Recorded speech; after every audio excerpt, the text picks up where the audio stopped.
wishing all the women out there a very happy Women's Day. On the occasion of Women's Day, what at Answer and Talent 500 we did get to do is survey 3,000 women in technology space to actually get your views and perspectives of where do you see diversity, equity and inclusion. And we've got some very interesting insights and we thought we should share them with you. I am joined today with my colleague, Monica. Hi, Monica. Great to have you here. Lovely to be here right now. And as you rightly said, no better occasion than to talk about some of the insights that we've drawn from our survey than on Women's Day. A little about myself. I've spent about 6 years with Answer now. I lead everything talent for the organization. I come with about 2 decades of experience in talent acquisition. And it's lovely to talk about our survey results today. And a DEI champion too. Yes, of course. Yeah. So I'm Smita Hemige. I head everything marketing at Answer. And great to be speaking to all of you all. To give you a little overview on the survey, we did speak to about 3,000 women in tech professionals and across India, and they came back with some very interesting insights. A key takeaway is that DEI is real, and DEI is also a journey that has fairly moved and progressed. And what we have gotten to see is that the IT industry as well as the GCC industry at large has actually made great leaps and bounds as progress. So, while we have given you a quick background, I think what we'll do now is delve into key specifics about the survey as well, and the interesting insights that we got to see. What do you say, Monica? Absolutely. Let's get started. Sounds good. What's actually, how have we actually progressed? If you look at 6 to 10 years of experience across the IT services industry, and I think when we compared the diversity, equity and inclusion metric, IT services versus GCC seem to have done fairly well in that space, and and they are much higher than industry metrics. They are anywhere close to about 36% and above. Very keen to hear what you think has actually helped us fuel that growth. I think for GCCs, diversity and inclusion is just not one of the agenda items that they would like to take. It's very intrinsic to what they intend to do. And GCCs, apart from just being the innovation hubs, are also the culture builders for organization. And I think in that context, they've kind of cracked the formula of saying that it has to be a very business-centric goal and just cannot remain in the HR parlance. And I think some of those very intentional efforts is what kind of is changing the ways. And just not looking at it as a metric on occasions when required, but being critical to some of the business KPIs that GCCs drive. Absolutely spot on, because they all happen to be second headquarters, isn't it, in India? And if you go back, we also get to see that a lot of them are talking about women entrepreneurs and tech leaders that are actually available in this space. But what's also interesting is the number of opportunities that are there for leadership roles, and especially global leadership roles. And I have, come across a very interesting, factoid. A very large retailer in the home improvement space actually has 33% of their technology leadership team who are all women. And I think that's a significant number to the, less than 1% number that we had seen 10 years back. What's the trend that you're getting to see from the market? I think similar to what you just said about a home retailer, another Canadian retailer, which is in the sportswear segment, they currently, talk about and do have people at the CXO and board level. So they have over 50% representation of women in that space. And that just talks to what an organization's intent into reality looks like. And, in that sense, they've also led the way for what their GCC in India is doing. They're currently about 40% of women in tech. And that kind of beats the industry average of about 21%. And so I think the opportunity is really being extremely intentional about it, having policies and initiatives that kind of show that inclusivity is not just the talk, but also you walk the talk.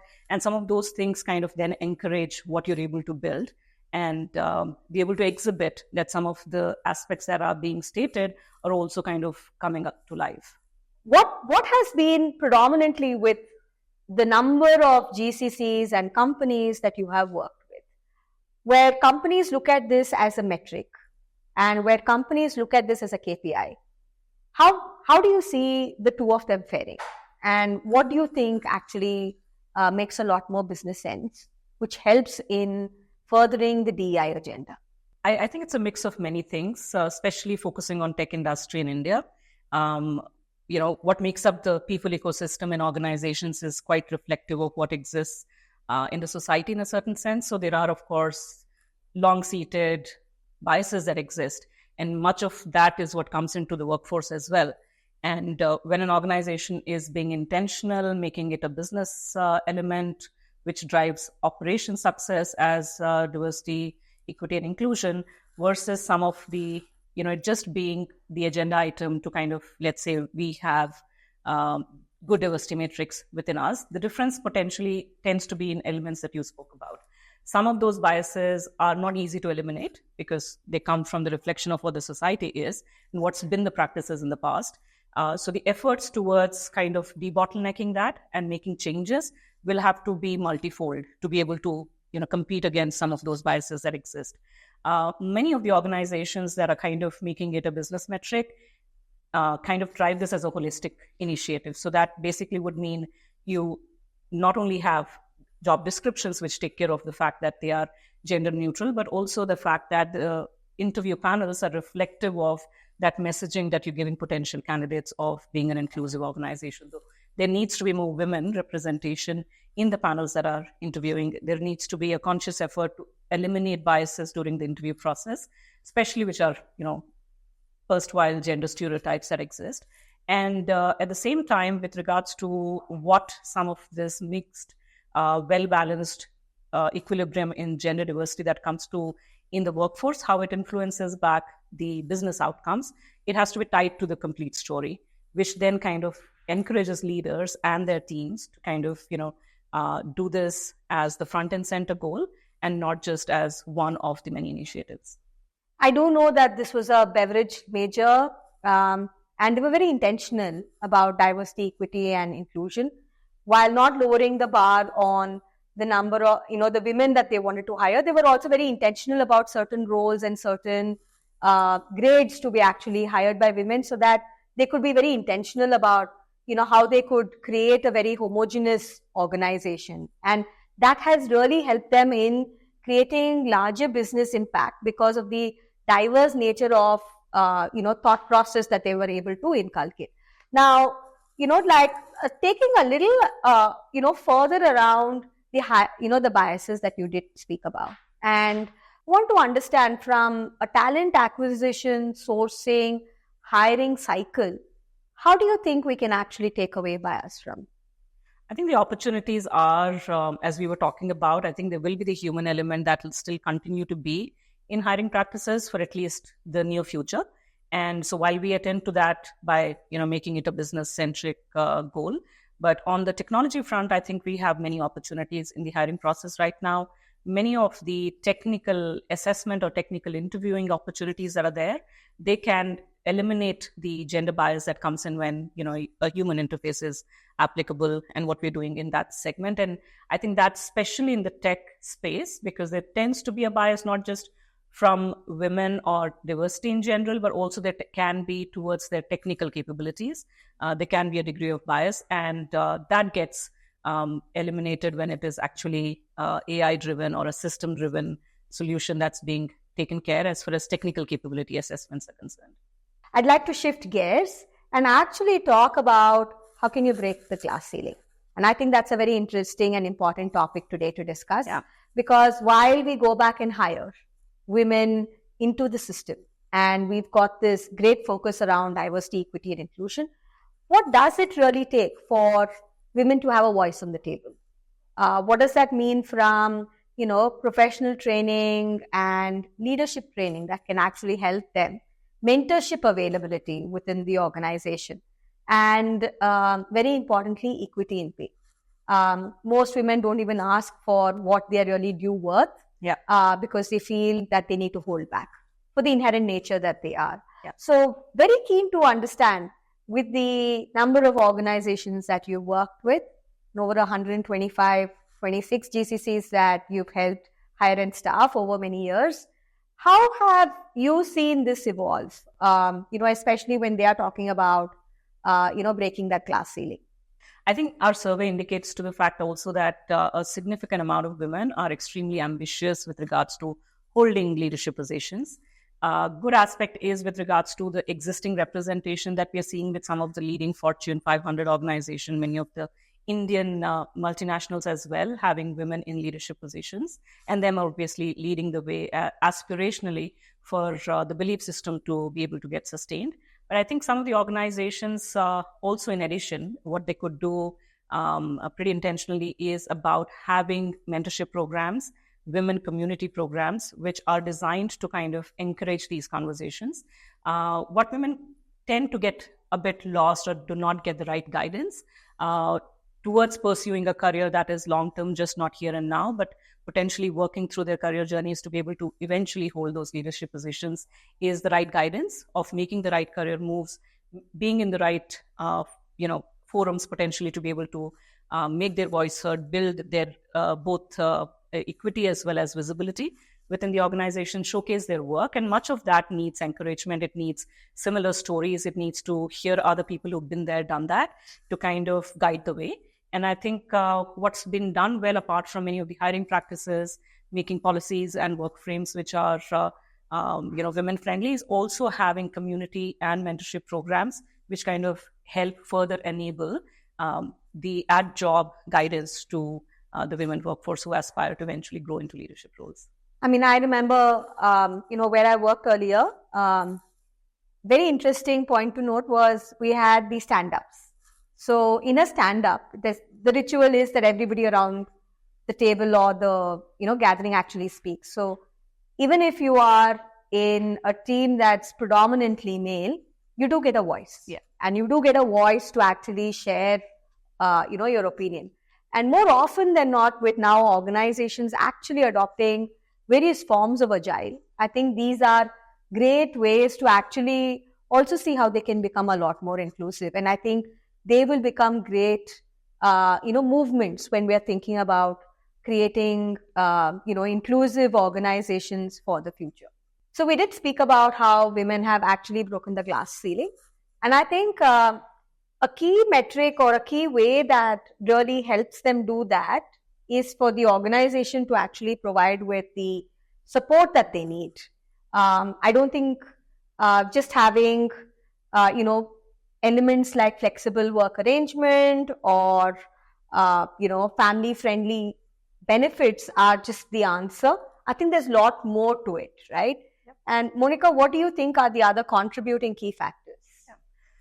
I think while all of those still matter, and not having them is going to be a distraction or discouragement to potential, women candidates that are looking at those organizations. But as we surveyed, women in tech, and we asked them that what are some of the leading factors that they consider while making choice. Interestingly enough, 90% of the women came back saying that they definitely look at mental health and related benefits and community support that the organizations might have to offer.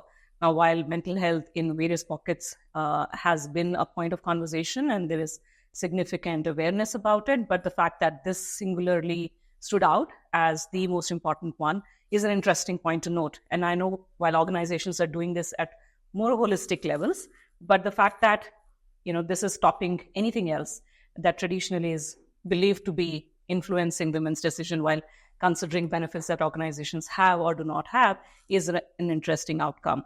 Other than that, of course, goes without saying that having childcare at premises does make a whole lot of difference to women, from considering that both their work as well as family life is in a balance and they're able to cater to priorities and commitments that they have on both parts. Goes without saying again that parental leave and just flexibility in general. So the hybrid work model is, well appreciated.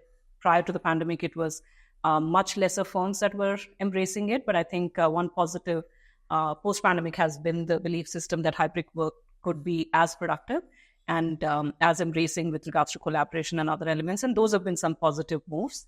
And as organizations continue to keep this in the focus area, I think it will just encourage more and more women to not only join the workforce, but continue to stay in the workforce. Smita, so the next one that we're talking about is what organizations potentially can do to bridge the skill gap and opportunities with regards to mentoring. What are your thoughts? There are certain things that's come from the survey. I think I'll pick the other not so popular percentages that we've gotten to see from the survey, which I think is fairly interesting. I think one key thing that has come up is women looking for mentoring. And I think that has become a really key area. And it doesn't mean that you have to only be mentored by somebody who's an expert in that space, but also can be a person who can help you look at building other characteristics and values that makes you a well-honed leader. It could be around managing people. It could be around how do you do conflict resolution. It can be around how do you manage priorities. And I think all of those are also mentorship. While you also need mentors whom they can look up to, whose journeys really inspire them, I think those will be the capability mentors that they will typically work with. So I see like a great cross linkage between these two streams coming together, especially in the areas of mentorship. The second thing that I think is really key and what women should be doing a lot more is come and be part of communities. There are a host of communities that are available, and these forums are all about peer sharing and talking about topics that truly will help them navigate their journey, especially in tech. And I think those are key ways that you can actually engage, network, build your equity in the market so that you're able to progress really quickly as on your journey, especially through your career journey. Yeah, you're absolutely on point, I think, with that. And in the interim, I think organizations also potentially can look at what can be facilitated in-house. So resounding 80% plus respondents said that from being ready for the right opportunities within the organizations, what they feel is an opportunity is to be upskilling themselves, to have skills preparedness in a certain sense, but also have mentorship, as you said, with the right guides and career progression frameworks that kind of help enable growth for them. So I think those are all opportunities with what we do externally within communities, internal organizational communities that we build, and just kind of foster the culture overall of upskilling. And I think just to add, I think while we've gone back, we've done multiple surveys, and because Answer works so closely with GCCs, what we've seen is in a lot of these cohorts which work on really cutting edge technologies, we see very low representation of women. Yeah. And it really puzzles me because I do see a lot of other women technologists who are as good as their male peers, but they for some reason hold back. But this survey has been an eye-opener for me because there's been a large number of people who also say that they're very keen to see what could be other upskilling opportunities that they can be part of, especially in emerging tech. And I think this is going to be a big area, especially around AI, where we could see maybe the other way around. We'll see maybe more women and data scientists than men. Yeah, absolutely. I think soon enough, because I think there are many fields, especially science, we've seen the change happen, and I think deep tech is not too far away from that. Traditionally in the industry, what we've gotten to see is we at times even start at 50% between men, women as diversity quotients. And as we get to 6 years, there's a term that I've heard just called the leaky bucket, where you suddenly start seeing a drop in the number of women who are, in the organization. It's possibly because India still sees women as primary caregivers. And as we move ahead, and when we cross the 12, 15-year mark and beyond, we see that the number slowly, dwindles down, and it becomes lower single-digit numbers. And as we hit the board and CXOs, it kind of gets to 1 to 2%. What else do you think organizations can be doing, thinking out of the box? Because I think leadership pipeline does need diverse voices. Yeah, absolutely. I think there are many things that kind of add to the dwindling numbers as we go up into 10 plus years. Much of it is the early stages at potentially 6 years, and that segment 6 to 10 years where potentially women are going the family way, and as you rightly said, they consider the primary caregiver. So there are other family commitments that kind of let's say, pull them onto those at the lack of potentially the enough flexibilities being present in workplace, and they're often divided between the choices that they need to make. Some of the strides in the last decade, I think, that the industry's made at large is to kind of attend to that by creating all the benefits and policies that we spoke about, which are more inclusive in nature, which kind of also cater to this segment of workforce and kind of creates a barrier to that fall off that tends to happen, but also kind of encourage bringing back to workforce. So while we understand that people could make the choices of taking break at times, but how to encourage that workforce back into the fold. And I think that's been, again, a good positive move over the years, where there are some of the leading enterprises that have some of the best return to work programs that are running at multiple years fairly successfully. And that's kind of encouraged significant population of women to come back into workforce. And there is opportunities to kind of the 2, 3, 4 years break that one might have taken to upskill themselves by having the right skill opportunities externally as well as within organizations to kind of bring them back into the fold.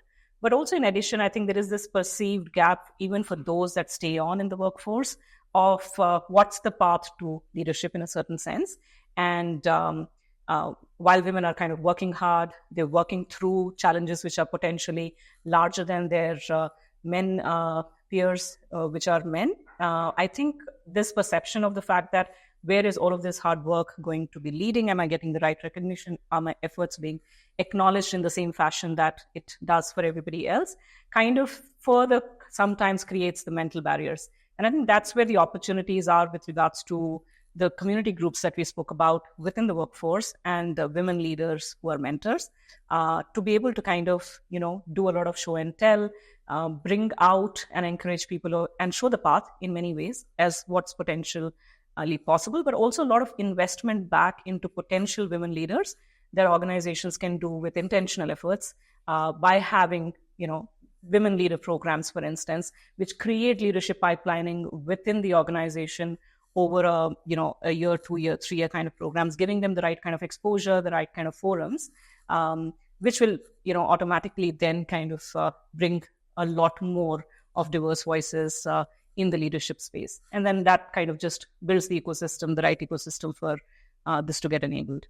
And I'd just like to add one more, and I think it's the power of allies, because the ecosystem at large or the organization as large also has a good number of male counterparts who work along with us. And I think it's the power of how do you have male allies who really help you on this journey, because the support and the encouragement and the mentoring that you can get from that community can't be discarded. So having great programs and creating great allyship between teams, and especially having somebody who can guide you on this leadership journey, I think is also going to be a big plus. Yeah, I think, yes, considering what makes up the workforce, I think that's a great and an important element to be in play to eventually make the equilibrium that we're all aspiring to. I think that was extremely interesting insights from what we got to see from the survey. Some of it did surprise us in terms of what women in tech wanted. So I've had a great time going through the survey results. What about you? Absolutely. And quite a few interesting ones as we spoke through the conversation, and also breaking some of the obvious perceptions that we've had of the same. So while we've broken some glass ceilings and stereotypes through this survey, we would encourage you to actually be part of our next year's Women in Tech survey. We hope for a lot more than the current 3,000 that we've got as responses, to actually double some of those numbers. And on this occasion, I'd like to wish everyone who's watching a very happy Women's Day. And while we spoke about this today, let the conversation keep going. Let it not be a dialogue that we just do on the Women's Day. All of your voices matter. More power to us, and a happy Women's Day.